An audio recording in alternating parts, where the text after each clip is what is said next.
Hello, lads. Rosie here. Welp, the devs have done it again, bruh. Don't know what more you expect from these fucking clowns. New PTB's up today. I'm gonna have to begrudgingly start watching games. I don't even care. I'm just getting a drink, lads. Fuck this fucking shit. Okay, so after the horrendous Chapter 18, which was probably the worst chapter in the history of the game, with all the bugs, glitches, and everything, they really needed to bounce back in a big, big way here. So how did we do it? By pandering. By pandering to social justice nonsense. Okay? You know what? This topic is inherently political. Okay? It just inherently is. Okay? Needless to say, this is the only thing I'm going to say about it. I'm not a big fan of the culture war nonsense. I hate PC culture, as in every one of my streams. Okay? If you hate this chapter, you are not sexist, and you are not a bigot. Okay? That's the first thing I'm going to say. If you do not like this, you're not homophobic. Stop being a clown. That's not how that works, you motherfuckers. Okay? Now, needless to say, what are my feelings? I'm mixed, okay? The whole chapter looks like a fucking disaster, but the killer looks like they were designed to be good, okay? So, the killer looks like they were designed to be a very bare-bones, kind of basic character, but have their own gimmick, too. They took a time-tested formula for projectiles and reworked it again so the killer could be decent, okay? I think something a lot more traditional is definitely what we needed to do to follow the twins. I think they objectively got everything right. I'm just not a big fan of the subject material. I don't like K-pop. I don't like all this nonsense. This shit is just not my cup of tea. Okay? I'm not a bigot, and neither is anyone that doesn't like this shit. Close your fucking mouth right there. Okay? So, I think the DS nerf is being tested. That's why I'm interested to go watch that. Because that's the most interesting thing about this chapter still, even after all this shit. DS being toned down. Thank fucking God, dude. So also, thank God, there's no map. Thank God. Just thank God. Maps needed to slow down. I'm glad that we're not doing maps. Okay, and you know what? If the Blight doesn't get a map, then this cancer shouldn't get a map either. Because the Blight is the character that could have done a lot of unique things for a map.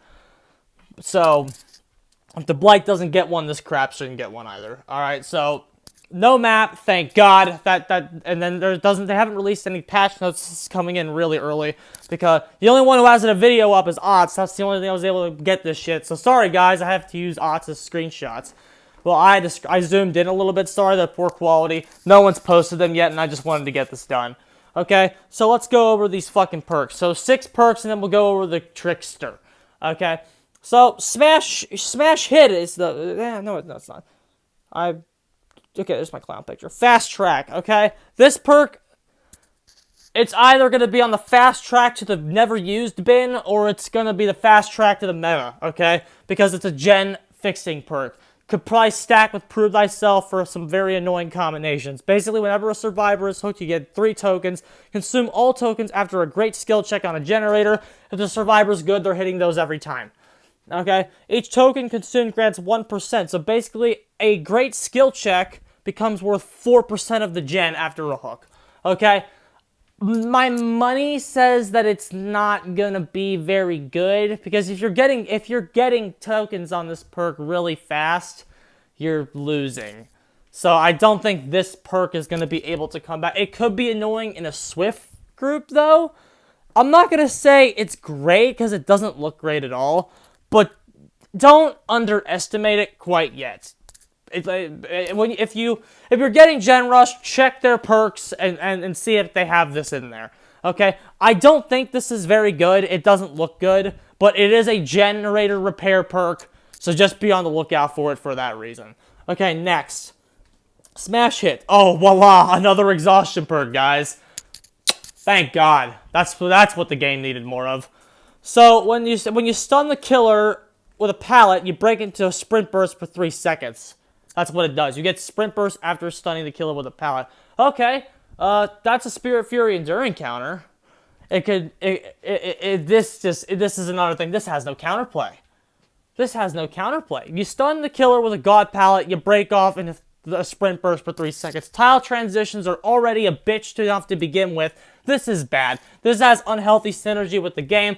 This has unhealthy synergy with flip-flop power struggle, which I haven't seen very much, to be fair. But stunning the killer into immediately getting a sprint burst, it's kind of dumb. Okay, but at least it doesn't synergize with Decisive Strike, because that would be, we'd be one step closer to getting Decisive Sprint Burst Adrenaline care in the game if that was the case. It's a new exhaustion perk, though. Everyone in their right mind is going to want to try it. See if you can just, but they have to stun you. That's its big caveat and its big weakness. Unless you're like trying to get stunned, you as the killer have control over whether this goes off or not. Okay, so this is not going to be that good when it comes to exhaustion perks. It is an exhaustion perk, and it's still going to be better than over half the perks in the game for that reason, but they still have to stun you, and you as the killer get control over that. So especially in the early days after this perk drops, respect pallets just a little bit more, and make sure the survivors don't get any use out of it. It'll be relegated to a box when everyone realizes Dead Hard and Sprint Bursts are better. Okay, you'll barely see this after about 2 weeks. I think. It'll see the same usage rate as Head On, will be my guess. Okay, so that's that one. Next, self-preservation. There's Otz's high-looking face. High preservation. Whenever another survivor within 12 meters of you gets hit by a basic attack or special attack, self-preservation activates. Your scratch marks are hidden for 10 seconds. This is trash. If you're getting a flashlight save, the killer didn't see you anyway, and you didn't need this shit. Okay? It might be able to help you get some very, very niche flashlight saves that you didn't get otherwise, but this is garbage. Overall, this is terrible. It's not even an infectious fright counter because it doesn't say the terror radius. Like if this could have actually been decent if it said 32 meters, because if Oni or Myers came in and stabbed you, they would have gotten their infectious fright scream bubble, but then you could run off and they wouldn't have scratch marks. This could have been actually decent if you if it was 32 meters, but 12 meters, no, this is trash. 12 meters, the killer probably sees you anyway. It's garbage. This is terrible. So her perks, so one perk is undisputably bad. I think all three of them are bad, to be honest. I think they're going to get attempted, and I think you're never going to see them again after 2 weeks. Maybe Smash Hit's the most likely one to stay around because it is an exhaustion perk, but that's my opinion. That's my opinion. I based on their descriptions, they don't look amazing, but keep an eye on them in game. All right, next, Trickster. Star Suck, everybody. Star Suck activates when you're carrying a survivor. Oh, cool. That's such a meta-breaking effect right there, guys. When you're carrying a survivor, Star Suck activates. Okay, so when you're carrying a survivor, every survivor within a terror radius, okay, that's great. That's not even cross-map. Suffers from the exposed status effect for 30 seconds. Cooldown of 90 seconds, okay? So it's not even like Mad Grit. It's like you only can trigger it once every 90 seconds. This is worth a 30-second cooldown at best. Basically, this is something that if you don't win with it off the first play, you get with it, it's not going to be very good. This is the only thing this does is stop body blocking, which Mad Grit already kind of did. I thought power creep wasn't a thing, Olmo. Oh well, I guess it is. But the only thing that separates it is 30 seconds. If you hook up with somebody right under a hook and then hook them, like you could potentially get the down if on the other guy, which after you hook them, which is the best thing that this perk has to offer. However, 30 seconds is probably not going to be enough, and the niche situations where the survivors actually under the hook are going to be few and far between. So this is going to be bad. Only very, very few killers can pull it off. It sucks. Star Suck sucks, ladies and gentlemen. Next, Hex Crowd Control. Crowd Control, boys. Entity blocks a window for 14 seconds after a survivor performs a rushed vault through it. Okay, now this, ladies and gentlemen, has some potential. Okay? You might say, Rosie, it's a Hex. Okay, but there's a lot of Hex support in the game now. Ruin Undying needs a third perk in order to be viable, IMO. And right now I use Devour Hope for that third slot. Sometimes I run a third slot, sometimes I don't. But like, if you ever need a third slot for Ruin Undying, this might be your boy. Blocking windows is good, ladies and gentlemen. Even like this perk being in the game, they vault a long wall jungle gym window early game. That window gets blocked off. They either have to take a hit or drop the pallet. That's like, you can potentially get some very early tile negations with this perk or get some free hits. Okay, this perk is an early game help to chase perk, especially with the proper support of Ruin Undying. Okay, this might be alright. Okay, I'm not going to say meta-defining. I'm not going to say great. I'm not going to... Like, this is the perk he has that has the most potential. Because of the synergy that it has with two of the most dominant perks in the game, being Ruin and Undying. This is his perk. Okay? The next one, Otz had a fucking creamgasm over, but this is his perk. Don't listen to Otz. Otz is a clown. This is his perk. This will get you the most value throughout a game. This is what you want to be running if you choose a perk from him. Okay, his next piece of shit perk is called No Way Out. Okay, look at Otz going, oh, this perk's so good. This perk is shit. Okay, it's an endgame perk. That's how you know it's bad. For every unique survivor you hook, the gate gets blocked for 10 seconds. If that said the gate gets blocked every time you hook a survivor, it would be good. But it's not. It doesn't say that. It's just a flat 40 seconds maximum after the gate pops. That's useless. If you think Swift can't juke you for 40 more seconds, especially when they've won the game probably in 3 minutes with all their huge pallet pool, get real, kid. This perk sucks. The only way this perk's gonna go off is if you beat bad players with it. I can't believe Otz had a creamgasm over something that beats bad players. No way! That's completely out of his character. No, so yeah, this is shit. Don't get fooled by this crap. Otz thinks this is great. Otz is wrong. Again, a common theme from the week, ladies and gentlemen. Otz decided to just get on and start being wrong 500 times. This perk sucks, okay? This is his worst perk, IMO. Especially in a meta that Otz has already agreed to, where the gens fly faster than ever and killers often camp against good teams. This is trash. This is completely useless, okay?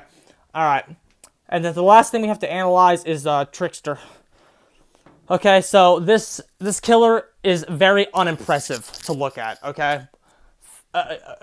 K-pop femboy beta cuck doesn't do it justice, bruh. This guy is a clown. They had to put blood on them to remind you that he's the killer.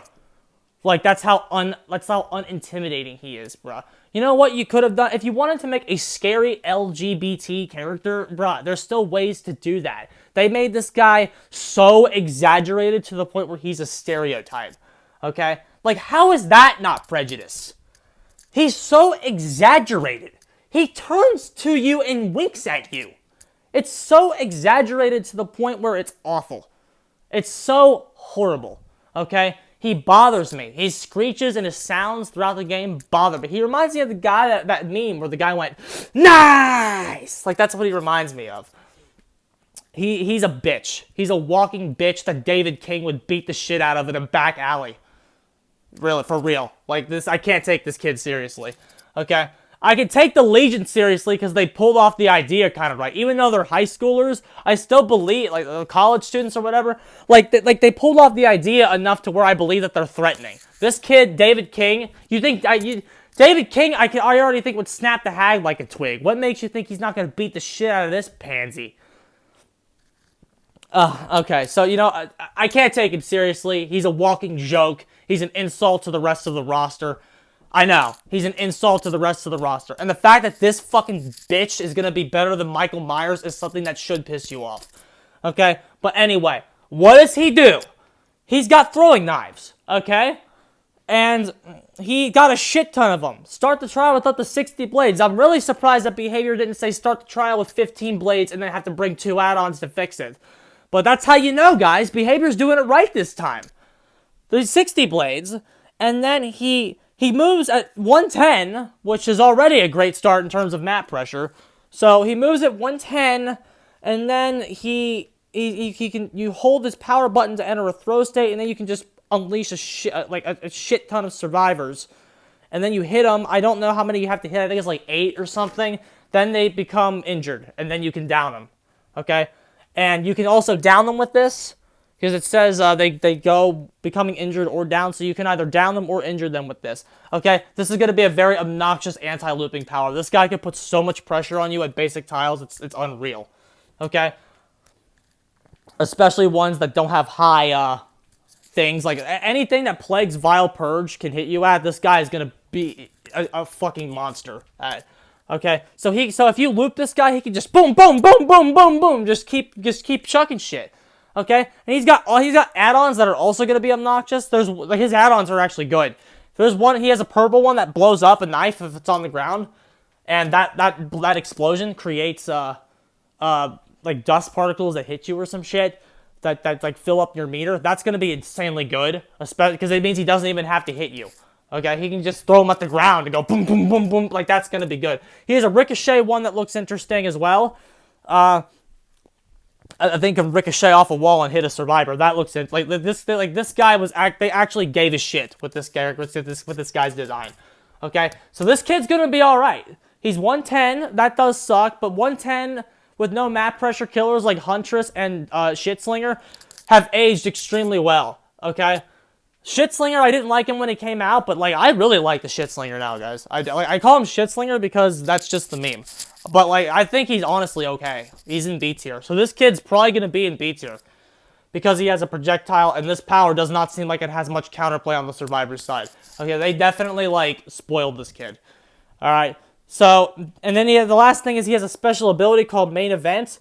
For each blade that hits the survivor fills the event meter. Once the main event can be activated, you can press the active ability button, and he temporarily unleashes his full potential. Unlimited lives, wish Huntress had something like that, and his throw weight significantly increased, and his movement speed doesn't slow down while he's in the throw state. So you hit survivors, throw up this meter, and then you get to fucking just throw knives like a bitch as soon as you hit the main event. This character's a bitch. That's all you need to know, guy. He fills his bitch meter, and then he throws knives at you like a bitch that are gonna... He's a bitch. he's gonna be annoying to play against, which is fine. A character like this motherfucker should be annoying to play against, because he's annoying to look at and he's annoying to listen to. His fucking Mori's annoying. He's fucking Jared Leto Joker-looking motherfucker throws out a card. Come on, bruh. Don't insult the Joker like that. So, all in all... The killer is, grit your teeth, begrudgingly gonna be alright, okay? Am I buying him? Yes, I'm buying him with shards, just like I'm buying every other original chapter until I run out. Everything else, the perks don't look very good. This is a disaster overall. No, I have no excitement for this. The best thing about this chapter is the DS change. Okay, and that's given to everybody for free. So, all in all... I'll say it again, you're not a bigot if you don't hate this shit. Don't listen to anybody who says that. Anybody that says that you're a bigot for hating this chapter is a bigot themselves. Alright, I'm getting the hell out of here. This is completely fucking average. I'm done, boys.